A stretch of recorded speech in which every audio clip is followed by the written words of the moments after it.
BSL. And 3, 2, 1, go! All right, welcome back. Big thanks to IRK Aggie for that sick intro video. The production value, of course, incredibly on point for this season of BSL. Big thanks to everybody for tuning in as well, supporting us here. I'm Rapid, I'm here with Ziggy, and if you missed the first set of games, pretty surprising. Last couple of games, I didn't see any of that coming. So watch that, be amazed. It's the greatest show on earth. Yeah, definitely. I mean, those two last series with Curiosity definitely didn't go the way either one of us expected them. For sure. You know, a big tournament favorite, Nyoken, is now out. You know, somebody that we, on paper, expected to get quite far in this tournament, especially, you know, having come back from Canada, where he took second place in the DreamHack tournament, having finished BSL6 with a top 8 finish likewise. You know, that's something that speaks volume. Yeah.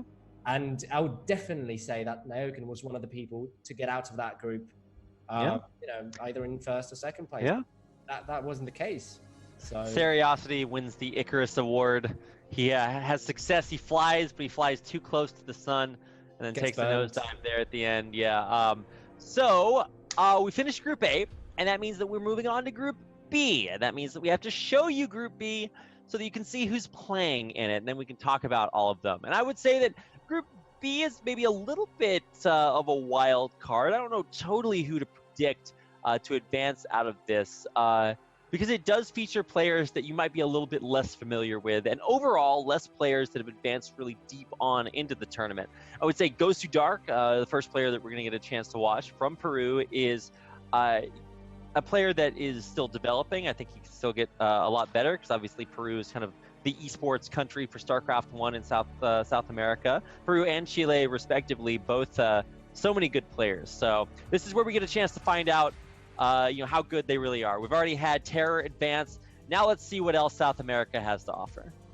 Yeah, plenty of good players hailing from the South American region, and plenty of players that I'm personally not particularly familiar with because I don't necessarily get to see them play, don't get to play against them on the European ladder as well. So, I mean, anything goes today. I'm ready to be surprised. We've got plenty of Protoss players in this group. So I'm looking forward to this this display of masochism. Yeah, well, we inbound. are going to see plenty of PvP. Gosudark versus Tech, of course, our first PvP. And then coming up after that, we'll have Favorite versus Ultra. If you guys are familiar with them, Favorite, of course, plays quite frequently in STPL, and Ultra played a couple seasons ago in BSL as well, if you might remember that. Or maybe you watch all of these South American StarCraft 1 tournaments. And there are quite a few. Also, a lot of the players just stream, so if you're interested in that, then go check it out. I learned Mexican Spanish as my second language, and every once in a while, I'll watch like these Peruvian players in their streams, and I'm just like, this does not sound like what I learned at all. So it's a very tight-knit community that they have down there in South America, but it's keeping Brood War alive somewhere in the world. So I am a big fan of that. That means that we're ready to go into our first series, which is Gosudark versus Tech on Ground Zero.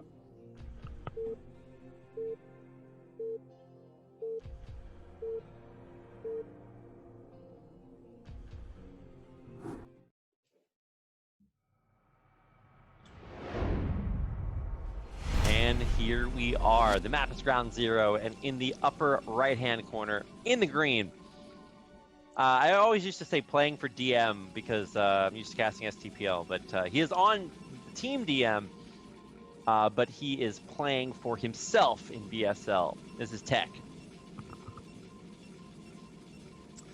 And his opponent in the bottom left-hand corner as the yellow Protoss is Gosudark. Playing likewise, well, for a different team, playing for Seoul, one of the hybrid teams we have, half Korean, half foreign, basically. Well, I mean, before you say half foreign, it's like some Peruvians and Koreans, and like I feel like some of the Peruvians do like the heavy lifting during the middle of the tournament, and then like the Koreans just come in and like smack people down when it matters, and like, you know, the playoffs or whatever. It certainly happened a lot in STPL. So recently acquired Bonith, by the way. This is Really? something that- Yep. Okay, man. We lost Bonnet to Soul. So our lineup. How I'm dare speaking of he? networks. I'm speaking The of network, yeah. traitor.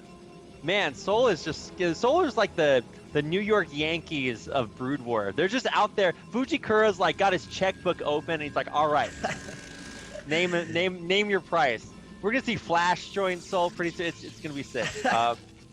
I'd maybe love to see that happen. I'd love to see Yeah. that happen. And They got to and win a few Flash more playing- seasons to afford that. Well, Well, do you have anything clever to say about PvP? Because I have Yeah. absolutely no idea what to expect from both these players. I reckon neither of them have the same star sense as Bisu or Rain in this particular matchup. well, so let's it might not- get a little let's bit not set random. let's not set our sights too low here, or too high rather. I would say that at least for between these players, I would say Gosudark has the better BSL stats, but Tech has maybe the better STPL performances. I'm not totally sure on those stats, so if you go on and just check that and prove me wrong, go for it. But I would say as far as the builds are concerned, it's not going to be anything crazy on either side, just standard starts on both players. Rapid, we're on the internet. It doesn't matter what stats you bring up. People are either going to smack them down or believe them without checking. So you can say whatever you want. I mean, you can say literally whatever you want. DM Tech probably has a 100% win ratio in every single matchup. As far Nice. as then, I'm just going to build the best player narrative that I possibly No can. one's going to check and that. No one's going I'm to check sure my it's claim. going to work out. What could possibly go wrong? So one of the reasons that we're just kind of bantering here for a little bit is because the builds are identical. So surprise! Actually, now that I mention it, can you skip no, nobody's skipping Zealots here. That's against the rules. If you skip Zealots in PvP, like, you will lose more games than you will win, 1000%. That's a bold claim. What if somebody actually does that? What if somebody Skipping does... Zealots is Yeah. just like, that's why you're trying to win because you cut corners, not win because you're good. And I feel like at that point you're already admitting defeat, or at least like you're not going to progress anymore. But if Well, you're that's both an interesting good way and to then you approach cut corners, then that's a different story. As is both players having almost exactly the same. Oh no Whoa, way! whoa. He by that's insane. Oh my god. Okay, well he's gonna scout the spinning on the cybernetics score. Did he just start that when the probe ran by? I think that might still be fake. I'm not 100% sure. So he But started yeah, this. I mean, that probe slipping in is definitely a big deal. Yeah, does he cancel this now? Probably not, actually. I think once you're forced to commit to it, it's like, well, might as well go for it. But hey, on the other side, dare I say, a Templar Archives being warped in. Some invisible boys are about to come out. I think you may possibly be correct Yep. about that. Yep. And Gosudark has not been scouted, so they will be surprised. Now, where is Tech's money going? Because he's got plenty of gas here. It feels like he's... Oh, all right. There's the rover facility. Oh. So yeah, we're probably going to see that observer, that observatory being thrown down soon thereafter as well. I mean, it feels like he's going to go for a slightly more defensive play, right? He's not going to risk going straight into Reavers here. Because he hasn't scouted his opponent. There could be literally anything happening in the main base. He could be going for Arbiters by now. Right, far but as if I'm you concerned, don't... yeah. If you don't know what your opponent's going for, you have to assume that it's what would hurt you the most. And currently that would be lots of Dark Templary boys. But he is going for the Robo here. And so Tech should be okay. I mean, you still got to build the observatory. It's a big map. They're cross spawns. So I think things are going to just even out. That's my expert analysis there. Yeah, there's plenty of time for him to still build Plenty that. of time. Plenty of time.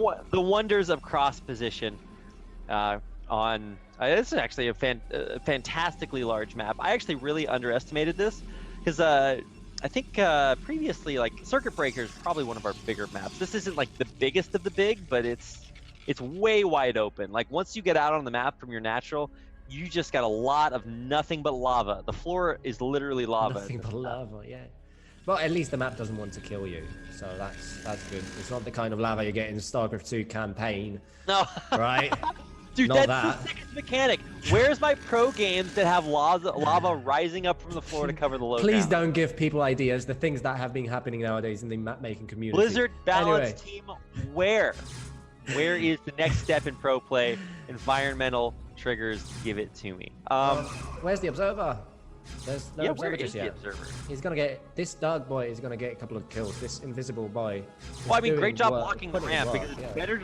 better to lose a couple of dragoons than to lose basically all things. And he went for he went for shuttle first. Oof. Yeah, but That now is- he's gonna be 3 dragoons behind his opponent, and that's a Yeah. lot. That's low when you're both on 2 gateways, and your Well, gateway. Oh, sorry, his opponent is on 3 gateways. So now a massive dragoon push could literally end the game here. No way he saves his DT. Oh, DTs take what? Half. I think DTs take half damage from dragoon shots, because it's explosive damage, so it's not gonna deal full damage to them. Is it? I've never actually bothered with the technicalities Yeah, here, with the I believe they minutia. take half damage. So I only know that because I said they took full damage, and I got 4 paragraph Twitter DM of somebody explaining to me that they take half damage. I'm like, oh, okay, my dude. Like, you could have just linked me to Wikipedia, but sick. Now I know. Yeah. I mean, this is something that I know, but I've never really bothered to memorize the minutia of the damage and how it works in the game. I just remember how many shots it might take. Yeah. It's much easier than doing the math. Well, anyway, you are correct. Being behind your dragoons means that you lose the game, and that's what's happening right now. So, also, the scariest thing that you can ever do in StarCraft 1 PvP is build a Nexus. Like, it's just petrifying, because all of a sudden, you go from being even on every fight to losing every fight, and somehow you have to hold on. Reavers are a great way to do it. Did he forget to build a Scarab, or could he just not pick it up? Oh, he's gonna drop the Reaver! Oh my god, but now the Reaver gonna get focused down. One Scarab comes out, it booms 2 dragoons, but that's not enough. And GG tech taps out the DT boy, the Gosudark. Yeah, the game kind of spiraled out of control after that DT killed literally 3 dragoons and a zealot. And then it allowed, I mean, he had 3 gateways against 2 gateways. That's easy math. 3 beats 2, right? That's how it works. That's what I've been taught. 3 is more than 2. And then maybe if the Reaver had come out earlier, right? Because it was relatively late. It wasn't even in the natural ready to defend, right? As soon as when the army was approaching the natural, that Reaver had only just popped out. Mm-hmm.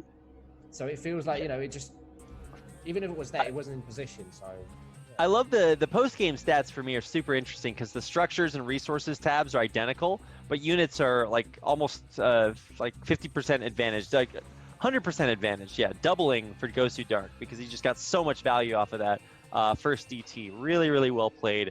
I guess when you put Dark in your name and you're a Protoss player, you probably better build some DTs. So living up to the name, Gosudark advances on to the winners match. That means coming up we have our next match.